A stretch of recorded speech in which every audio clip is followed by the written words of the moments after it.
I'm gonna be a genius. Oh.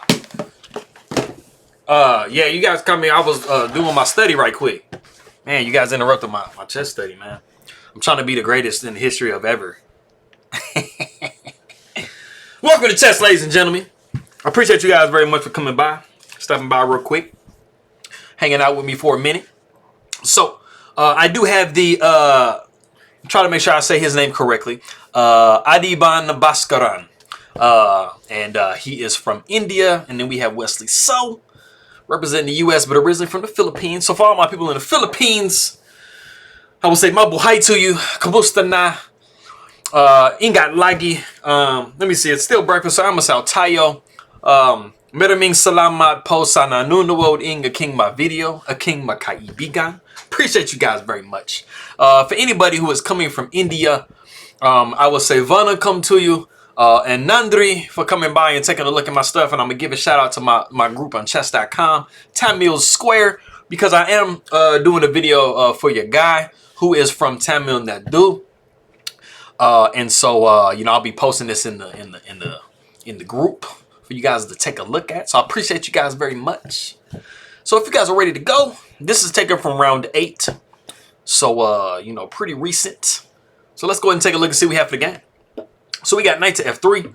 We see knight to f6. So we kind of have like a little mini copycat situation going on. But then we break it with c4.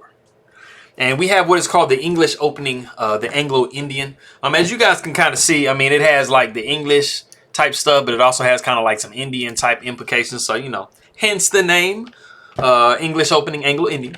So we do see e6. We got e3. d5. We see b3. So we kind of have a little hyper modern play, you know, way we're trying to go about it as white. So we do see bishop to e7. We see bishop to b2. We got castles. We see knight to c3, and we see c5.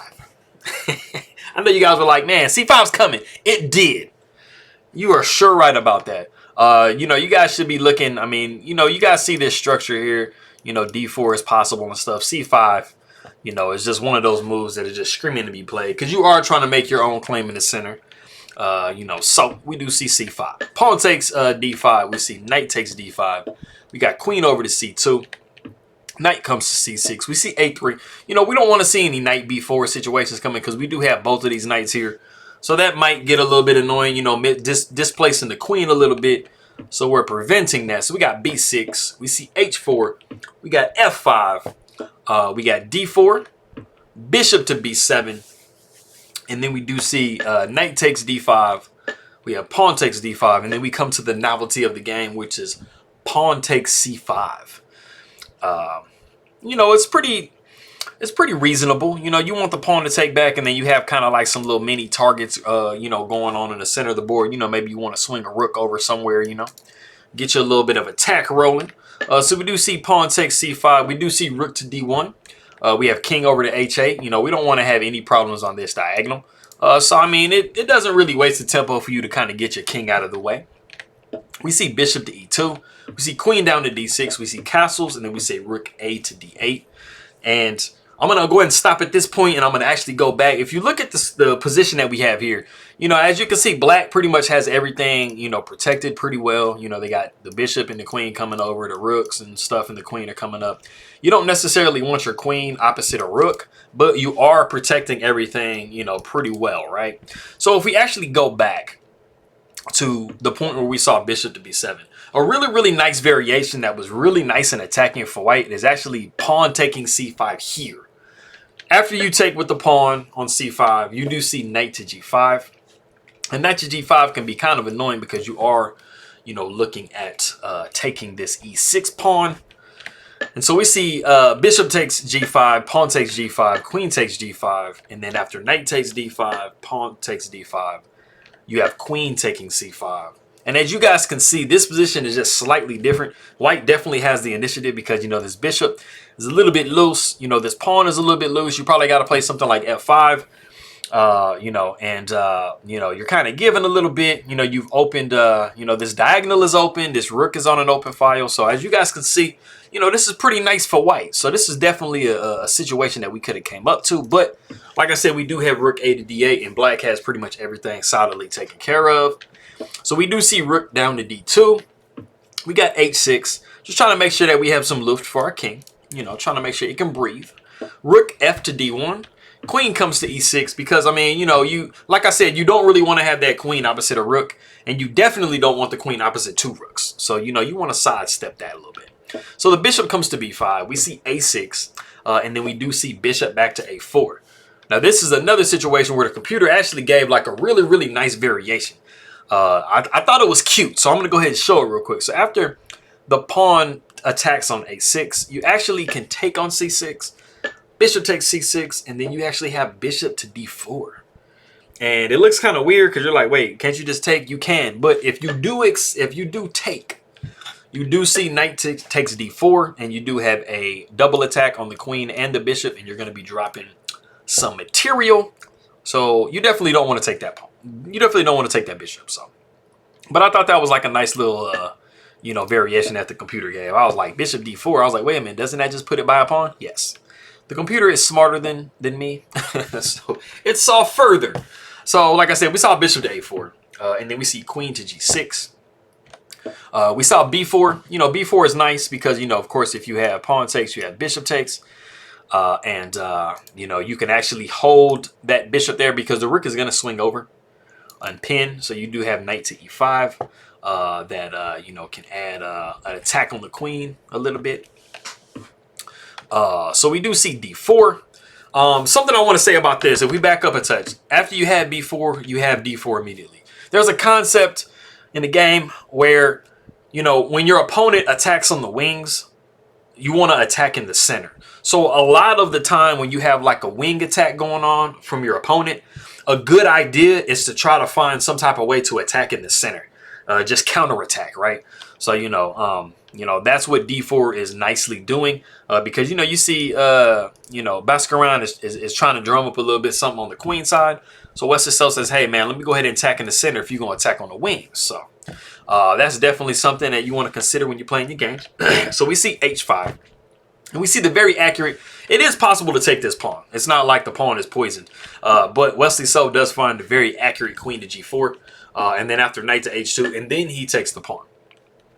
And then we see pawn takes d4. Knight takes d4. Bishop takes d4. Pawn takes d4. Rook takes d4. Rook takes d4. Rook takes d4. Man. And then we see queen to g5. Because why not threaten checkmate? Bizam. Right? Like I said, if you have the ability to threaten checkmate, your opponent is going to have to respond to that in some kind of way. So we do see bishop to c6, just pinning, or not pinning, blocking, mistakenly said pinning, blocking that checkmate.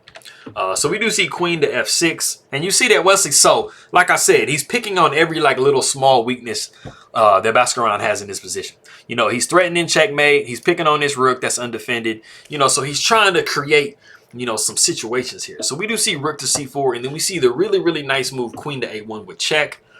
And this is kind of, I mean, you can block with the queen, but you are going to be, you know, dropping this this pawn. And also you have possibilities of rook swinging over and pinning. You know, if you back up here, queen trade, you know, bishop, you know, rook taken right here. So unfortunately, you have to make the really, like, you know, hated move, knight to f1. And so now, unfortunately, you are in a situation where you do have to defend this knight, and you aren't able to move it. So you kind of have some stuff that you have to sort out as white. So that's definitely not the ideal move that you want to make. So we do see bishop takes c6. We see rook takes c6. Queen takes a3. Queen to c4. We see queen takes b4. Queen takes a6. King down to h7. Just being extra safe. Queen comes to c8. And so you don't necessarily want to trade as white, but it's not the end of the world. But like I said, you know, when you are down some material, you know, a lot of the times you want to avoid trades, if at all possible, because it's just going to be better for your opponent if you're trading down. You know, rook takes c8, queen takes c8. We see queen to b1. We got g3, bishop to f6, queen to c6, bishop to d4, and as always, f2 is very tender. So why not threaten it and see about moving the queen, which does happen in the game. King to g2, and we see queen to a2. You know, very, very tender. So it doesn't really matter at what point you are in the game, especially when there are queens on the board. F2, F7 is going to be tender. So we do see queen coming back to F3 to defend. We see queen coming up to E6. And we have actually reached a point in the game. It is slightly better for black. It's not like it's like the end of the world for white. But there is a really nice move in the position. I want to see if you guys can find it. So if you want to stop the video and see if you can guess this really nice move, top move in the position, go ahead and do so. All right, cool. So the move that we actually saw in the game was knight to H2, which is, I mean, a legitimate move. It wasn't like the top move, but a really, really nice idea in the position is actually G4. Now, the thing about G4, of course, if you do capture on G4, you're going to be looking at queen to D3 check. So that's one of the main ideas about the situation. But if we go back, after G4, you know, G6 really, really needs to be played because, like I said, you cannot capture here because you're going to be dropping your bishop. So after the pawn takes on F5, we would see queen taking F5, and then you would have the ability to go queen to B7 with check, bishop would block. You got knight to G3, so you've taken your knight from a really, really bad square to a much better square. Queen backing up to F6. We see queen to D5, and you do not want to do something like H5 because you're going to be looking at knight to E4 with a nice little double attack. You know, the knight is going to be attacking here, so you're kind of creating a little bit of holes. But this is a very, I mean, you know, white they are down a pawn, but they do have a pretty nice initiative in this position. So this is definitely a nice idea for the position. But like I said, we did see knight to H2. We got king over to G6, queen coming to D3, bishop back to F6. So as you guys can kind of see, like this position is a little bit more, like, you know, black has a little bit more initiative in this position than they had. They were kind of defending in the last position we saw. So we saw G4 now. Queen coming to E4, and this is kind of a crushing situation here because now you are forced to trade queens because your queen is undefended over here, and you are getting your king checked. So you pretty much have two different ways you can trade. Queen taking here, or what we saw in the game was actually queen to F3. You know, white trying to kind of say, hey, I'm gonna trade on my own terms. So we do see that queen takes F3. We got king takes F3. We have bishop to E5. Very, very accurate. Because we do see that this knight is undefended over here on H2. And so we do pawn takes F5 with check. We see king takes F5. We see knight to G4. And then we have the very, very super accurate bishop to F4. And it is in this position that Baskaran does resign the game. And basically the reason behind this is because, I mean, this knight really, if you look at it, doesn't really have anywhere to go. It definitely can't go back to where it came from. You know, the computer actually gives knight takes H6 and knight to F6 as possible moves. So the only move that seems like it does give you any type of chance to like kind of hold on and not trap your knight and at least get something back for a trade is actually knight to E3 with check. But unfortunately, in this particular situation, you can actually give up the bishop. After bishop takes, pawn takes, and you're going to be looking at G5. You know, you can possibly try to push E4 with check. King would come over to E5, and then after king to E3, because you have to hold on to your only pawn, you're going to be looking at G4.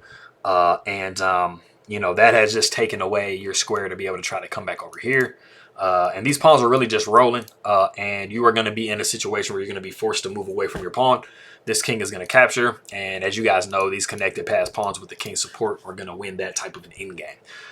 So in lieu of all of that, like I said, Baskaran does resign the game.